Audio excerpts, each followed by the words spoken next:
Muy buenas y bienvenidos a todos. Mi nombre es Sebastián y el día de hoy tengo a cargo la presentación de unas pequeñas diapositivas sobre el gobierno de Salvador Allende, gobierno que fue el primer gobierno socialista electo en la historia de América Latina. Para empezar, voy a hacer una breve introducción sobre el contexto nacional que se vivió en dicho país, Chile, empezando por la polarización entre grupos de ultraderecha y extrema izquierda.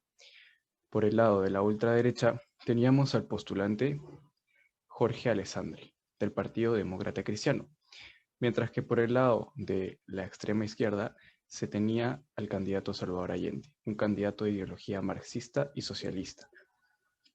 Esta tensión entre dos grupos de extremos dio por finalizada el enfrentamiento en las elecciones del año 1970, cuando, tras los resultados de las elecciones generales de ese año, el ganador fue Salvador Allende, con 36,3%, convirtiéndose así en el primer presidente marxista en América Latina y de toda la historia. Estados Unidos y los conservadores, por obvias razones, estuvieron disconformes desde el momento en que fue electo. ¿Quién fue Salvador Allende? ¿Cómo fue su gobierno? Bueno, Salvador Allende, como ya había mencionado, fue un político de aspiraciones marxistas socialistas que tras lanzarse al poder en el año 1970 logró ganar las elecciones, el 4 de septiembre, para ser precisos, de ese año. Obtuvo un 36,6%, seguido del candidato de extrema derecha Jorge Alessandri, quien obtuvo un 34,9%, para que finalmente el Congreso de Pleno tenga que ser el que dé la decisión final. El 22 de octubre, en ese contexto de las elecciones, el comandante en jefe del ejército fue víctima de un atentado a manos de la CIA, con un motivo de destabilizar lo que vendrían a ser las elecciones de Chile de esos años. Obviamente fallaron en su intento y el general falleció. El Parlamento ratificó el cargo de Salvador Allende el 24 de octubre, 2 días seguidos del atentado, siendo así el primer candidato marxista que llega a cargo por votación popular en la historia del mundo occidental, como antes decía. ¿Cuáles fueron las principales reformas que logró hacer Salvador Allende durante estas épocas?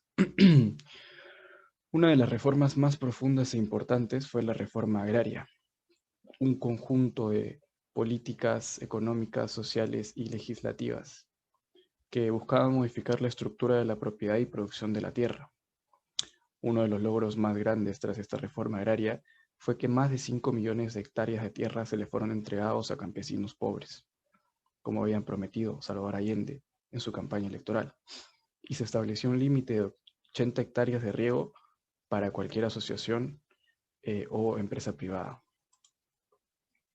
Seguida de la nacionalización del cobre, Chile, con tal de obtener su independencia económica, mal llamada el sueldo de Chile, decidió nacionalizar el cobre el 16 de julio de 1971, con una reforma constitucional a la ley, expropiando así empresas privadas como Anaconda Company, Kennecott Copper Corporation, las minas de Chiquicamata, El Salvador y El Teniente. Seguida de la nacionalización del salitre, cuyas empresas Sokimich fueron una asociación del Corfo más la Anglo Lautaro. En el año 1970 se retira la empresa Anglo Lautaro y así Sokimich, conformada por Corfo y Anglo Lautaro, quedó solo con Corfo manteniendo el 51% de la compañía, hasta 1971, donde se le logró la nacionalización total. Asimismo, en este contexto, el Estado se hace cargo del hierro y el carbón, al nacionalizar Bentehem Iron Mines. También se dieron la nacionalización de la banca privada y servicio de telefonía. Cuando hablamos de la nacionalización de la banca privada, hablamos del conjunto de 27 bancos privados, de los cuales 25 eran nacionales y 5 extranjeros.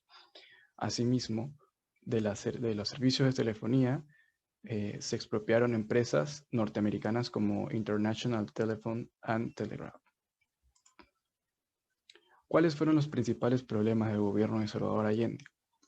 Bueno, primeramente a fines de 1971 se dieron a conocer los primeros problemas económicos, debido al déficit presupuestario creciente de la época.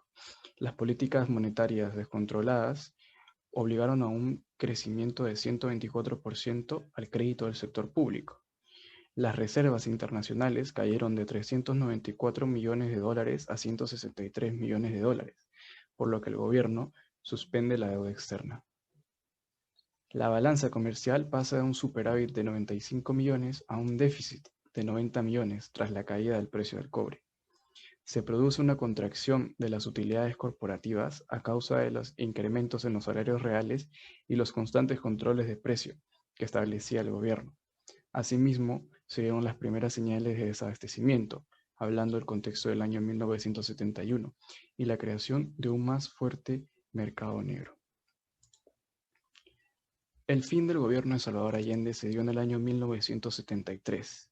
El 11 de septiembre de ese año, el general de las Fuerzas Armadas, Augusto Pinochet, realizó un golpe de Estado con el apoyo de las Fuerzas Armadas y Carabineros de Chile. Asimismo, en secreto, con apoyo de la CIA, Estados Unidos y los grupos de derecha, quienes, por obvias razones políticas y económicas, no apoyaban en nada que un gobierno de izquierda estuviera en el mando por tanto tiempo. Todo esto terminó con el enfrentamiento y bombardeo al Palacio de la Moneda y finalmente el suicidio del presidente Salvador Allende de un disparo en la cabeza.